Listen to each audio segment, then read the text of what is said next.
Many thanks to this panel. Morgan, how are we doing for time? Do we have time for questions? We do? Okay. Any questions, comments for the panelists?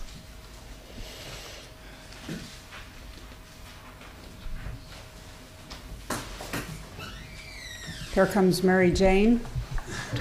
So all the presentations were great, and I really enjoyed them and learned something from each. I want to first, though, pick up on embedded sensing, because, Carlos, what you're suggesting is going on in major, major ways in industry, and we're just catching on to it. And so you're showing like the first window of how we can use these for evidence-based prevention, but in fact, the implications are really for juvenile justice settings, for Rikers jail that is having trouble and firing 100 people, that if there were embedded microphones, you could pick up on violent episodes. This is happening in a lot of other settings and in a lot of other ways. And how do you see this going over time as becoming a routine part of how we're going to monitor what teachers do, what child welfare guys do, and what, as well as what we do in prevention, because the implications of what you're doing are much, much bigger.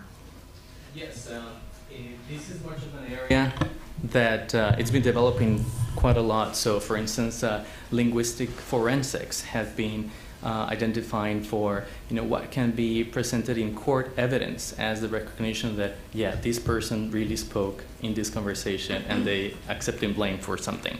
When they're denying, no, that wasn't me. And what they're doing essentially is extracting all of these features of the voice that then will match up to that was you. There's a wide range of applications, and what happens, for instance, in the industry, is that all of these are proprietary. Even in the educational testing services, if they were to display how they're measuring, how they're scoring the essays of the students, and some smart students may come up and say, oh well, if I put these many adjectives, then my grade's going to go up. So there's an interest in not disclosing some of these techniques. But at the same time, we want to benefit from them. So we need to develop these for these interventions. I think it's very feasible as these proof of concepts. When I presented this material to other audiences, they go and say, this can be used for therapy within couples. Where they say, the wife and the husband is fighting, then. You did speak angrily at this point, not the other one, so you can help. Hendrix Brown from Northwestern, and I thought all of the presentations, including Marion's, was really great in here. I just wanted to follow up with this one. This is a different world that we're talking about in here, and certainly the police are getting to the point in Cincinnati, I think right now, that they are monitoring exactly with audio systems what police are doing and engaging in communities. The other, you might think that it would be impossible to get this into schools.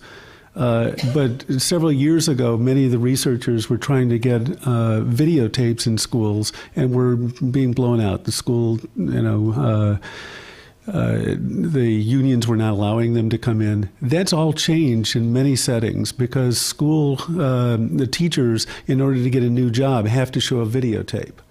And I do think that this is a new world in here that is going to be changing. We do need to find ways to collaborate and engage with the teachers as well as principals and the school administration and the unions in here as an important next step in here, as well as other settings that we do our interventions.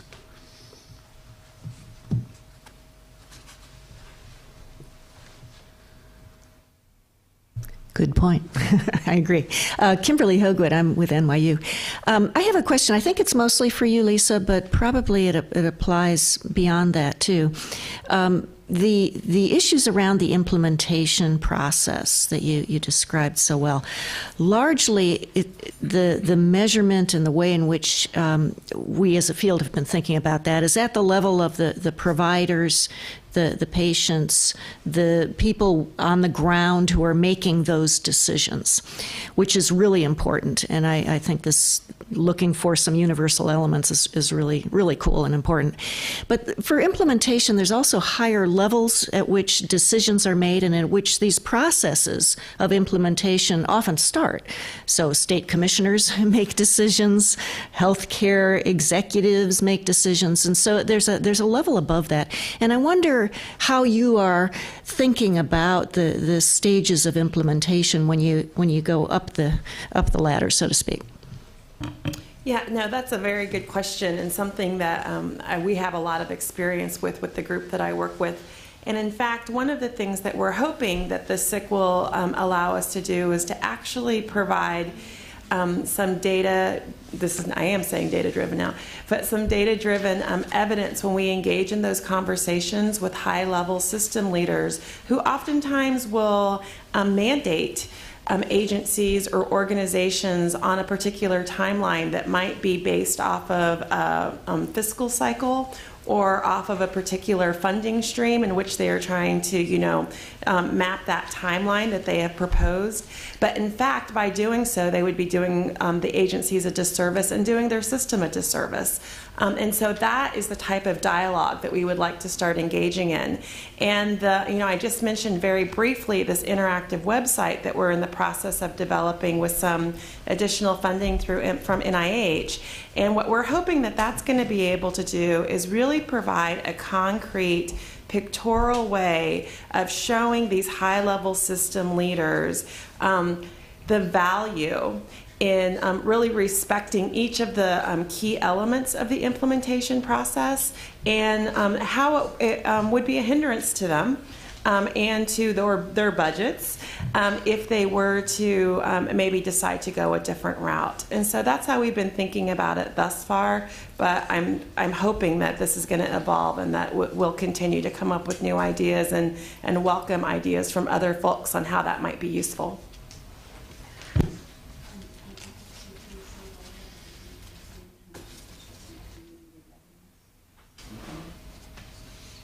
I was, thanks for reminding me. I was just thinking part of, as purveyors or developers or whatever we want to call that group, as they think about their sales cycle to other people. You were saying, oh, it's a system leader also. But the idea, all that readiness in the front end, I think once you get to the implementation of something like CTC. We have all the program-specific measures that you add in later, but it's really in that adoption process. Are we from the first contact that you have with a system leader or someone in a particular community to moving ahead? That really can help track that process for people and maybe saying, these guys aren't going to adopt. These people might have a stronger interest in adopting because this process is moving to the next stage of readiness, if you will. And just to piggyback off of that, if it wasn't evident, because I had to breeze through the slides pretty quickly, but the pre-implementation process, so the readiness process, the feasibility assessment, we've actually found that part of implementation to be more critical than others in terms of being able to predict not just program startup, but competency so that you can then move into the sustainment phase. So I agree, absolutely. And I just think that we do a better job often of, getting the competencies and the sustainability, but it's really that first part that could take a year or more. I just was going to echo onto this conversation, this need to look at who the players are that you brought up, Lisa, because when Tufts Medical Center, when our state of Massachusetts implemented wraparound, they were trying to put it on 5 different managed Medicaid care plans, and the amount of negotiation it took, even when everybody thought they were clear on what wraparound was and how it was going to be implemented in community service agencies, for them to get reimbursed took a fair amount of back and forth between the wraparound purveyor as well as the 5 plans and the state and the community service agencies to figure out what it looked like. So. Joyce Sebian with SAMHSA. I just wondered if any of the panelists would comment on, I'm thinking of, again, the example of the work at the community level and the policy or state levels. And so one of our assumptions in funding states and then asking them to work with local partners is that the state will be looking at the wide-scale adoption and population impact and learning from the local communities through a two-way feedback loop. So one simple example is that, Medicaid in many states won't support school-based mental health services, clinician reimbursement in the schools. So that could be a policy level change in the state where they allow that to happen because it's allowable by the federal government. But many states don't have that in their plan. So, but again, I mentioned yesterday that there's challenges in terms of that feedback loop. So how do you, thoughts about how do you really get that engagement, which needs to happen at the local level, but also have that feedback and communication loop effective to enhance and support population outcomes? I think it certainly works best when all those levels are involved and that you have a very specific relationship at the state that then is interested in the next, in the next level at each of the community levels, and then you have a synergy that happens. The state of Pennsylvania certainly has had that iteration process. The state is interested in what communities are doing. Communities are interested in what the state's doing. Washington State, we have convinced them that it's better to think about how they deliver their block grant funds, CSAP block grant funds in any case, to deliver them to communities rather than to counties. They used to do a county-based, a capitation-based counties. So a county like King County, they were funding a program in rural Gold Bar and several in Seattle and some other ones in Bellevue, and they could never see a county-wide impact. And so in order to move that dial, we've talked to them over time, and it was a very rough process to get there because you have all the constituency groups, the county infrastructure around that as well, but they came up with a compromise model through a lot of community input to have the communities be located within counties, so the county infrastructure could still support them, but they were saying it's this area that we're going to, the bigger, they were still capitating too, so the bigger counties got more communities, the more rural counties got less, but every county got something, and so that was another example. But I think these are examples. I don't know of many more, but I think it really is what you're talking about is the